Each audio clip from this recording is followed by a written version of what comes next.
com a doutora Beatriz Breves.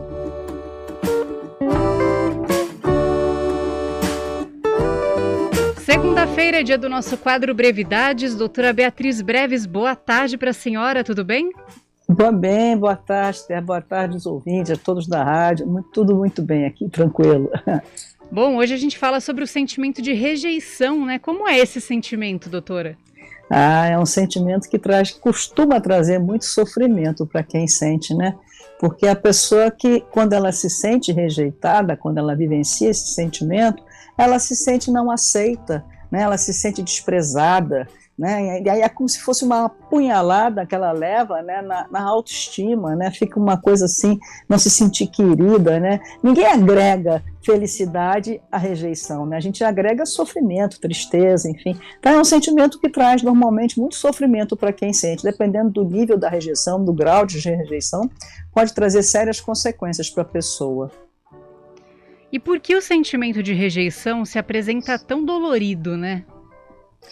Porque ele toca, todo aquele sentimento que normalmente toca eu costumo dizer que nós temos 3 necessidades básicas, são autores que dizem, né? Eu apenas concordo. O ser humano tem 3 necessidades básicas: se sentir amparado, se sentir valorizado e se sentir pertencendo. Então, todos nós precisamos nos sentir protegidos, né? A gente precisa se sentir, puxa, o fulano gosta de mim, a pessoa gosta de mim, e me sinto pertencendo àquele grupo.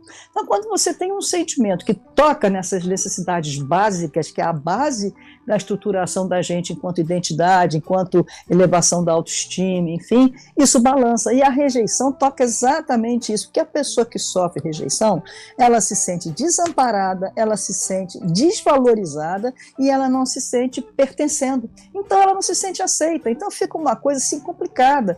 E é claro que a gente pode dizer, tem rejeições e rejeições, mas, por exemplo, eu vou citar 2 exemplos de rejeições que eu acho assim dificílimas de lidar.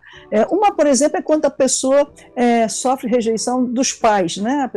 A criança não é aceita pela família, pelos pais, enfim, de alguma maneira, aquilo pode deixar marcas profundas naquela criança se ela não encontrar um substituto, né, que vá ali e faça essa função paterna ou materna para ela, porque então ela vai se sentir sempre uma pessoa que, no fundo, ela se sentiu, ela acredita que foi rejeitada e até pode ter sido mesmo, né? Às vezes não é nem porque a pessoa quisesse, mas acabou acontecendo, né? Então, de alguma maneira, a pessoa cresce com esse sentimento, quer dizer, incorpora a identidade da pessoa esse sentimento. Isso é uma marca muito pesado para a pessoa levar, muito difícil, né? Precisa muita elaboração para tentar vencer isso. E a outra exemplo que eu daria, que eu acho que é até para as pessoas localizarem, que tem sido até muito falado nos últimos anos, é o bullying, né? As pessoas pegam uma criança de 12, um pré-adolescente na escola e vai lá, são outros que pegam, outros coleguinhas, e massacram aquela pessoa e rejeitam, na verdade estão rejeitando aquela pessoa, né? Aí é um sofrimento dos maiores. Aí tem gente que diz, todo mundo já foi zoado, não sei o quê, mas não é isso, nós não estamos falando de uma zoação normal, infantil, que acontece, nós estamos falando de eleger uma pessoa e aquela pessoa ser alvo de rejeição, porque é crueldade em cima de crueldade daquela pessoa, e a pessoa se sente rejeitada, ela se sente não pertencendo, ela não consegue participar. Então é um sofrimento dos mais difíceis. Isso inclusive tem levado e leva muitas adolescentes, pré-adolescentes até ao suicídio.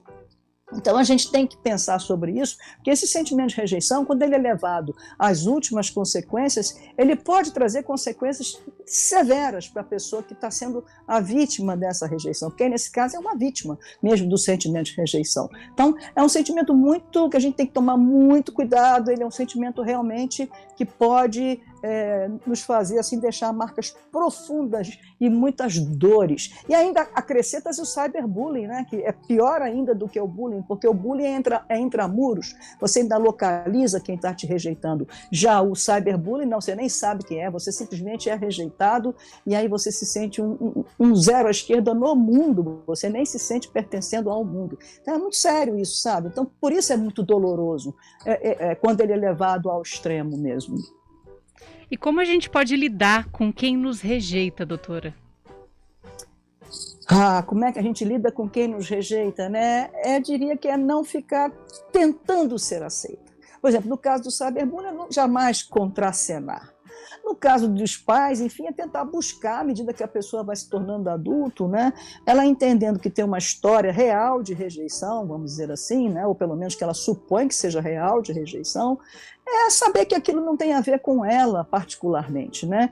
E rejeições menores, vamos dizer assim, menos drásticas, né? Que no dia a dia a gente sofre, é uma pessoa que não nos quis, a gente gostou daquela pessoa e aquela pessoa nos rejeitou, enfim, foi embora.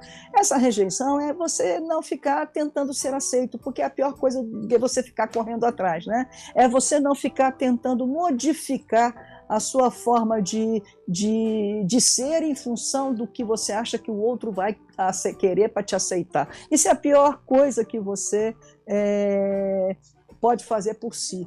E, em contrapartida, também há que se tomar um cuidado, porque às vezes também tem pessoas que acham que estão sendo rejeitadas, nomeiam como sentimento, vivenciam um sentimento de rejeição, uma falta de afinidade. Às vezes a outra pessoa apenas não se afina com você, e é um direito, eu não me identifico com você, e por isso eu não quero estar com você.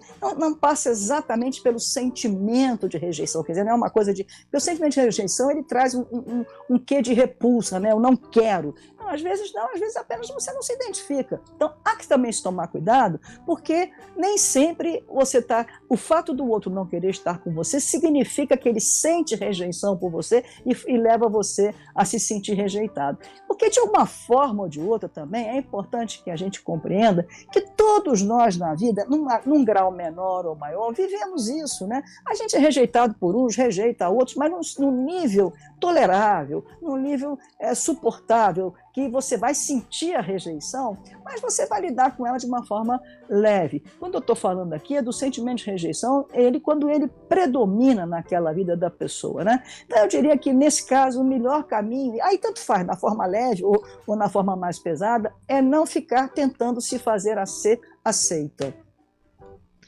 Doutora Beatriz Breves, quando é que a própria pessoa se rejeita, né? Como que ela pode fazer? Que ela pode fazer quando isso acontece com ela?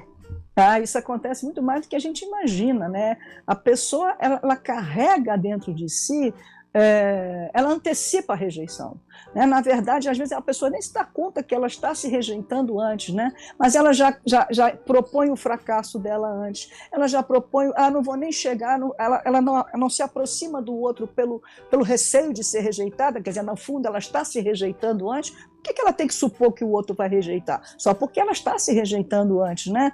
E é interessante que são pessoas que muitas vezes até receberam amor, né, mas não sentiram. Isso é uma coisa importante, porque quando a gente vivencia o amor, né, com o outro, enfim, é importante que esse sentimento seja sentido, né? Usando uma linguagem moderna, não basta amar, a gente tem que linkar esse amor com o outro, né? Tem que vincular esse amor, para que a pessoa se sinta recebendo esse amor, e aí ela se sinta amparada, se sinta aceita, se sinta pertencendo. Então, é importante. Então, eu diria que a pessoa que vivencia isso, ela deve avaliar, né, a autoestima dela que está lá embaixo, né, ela está com uma autoestima muito decaída, e ela tem que procurar recursos dela para poder melhorar essa autoestima, porque na hora que ela melhora essa autoestima, automaticamente ela vai mudar isso dentro dela.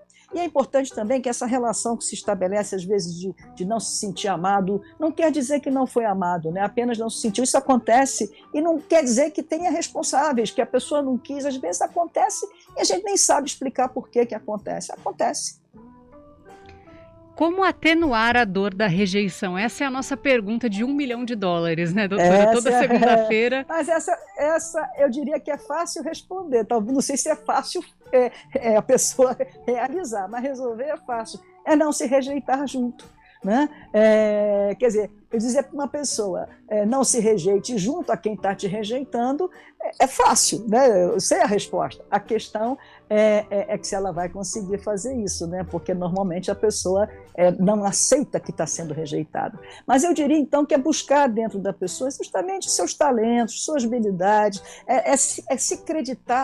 se acreditar valor enquanto pessoa, né? Porque aí ela vai ver que ela tem possibilidades, que ela tem riquezas internas, que ela não precisa se rejeitar. Se o outro está rejeitando, passa a ser um problema dele, quem está perdendo é ele. Se ela tem uma autoestima elevada, ela vai entender dessa forma, ela vai sentir dessa forma, o outro não quer me rejeitar, ele é que está perdendo, porque eu não vou me rejeitar. Eu acho que essa seria a resposta. E se a pessoa exercitar, ela consegue praticar.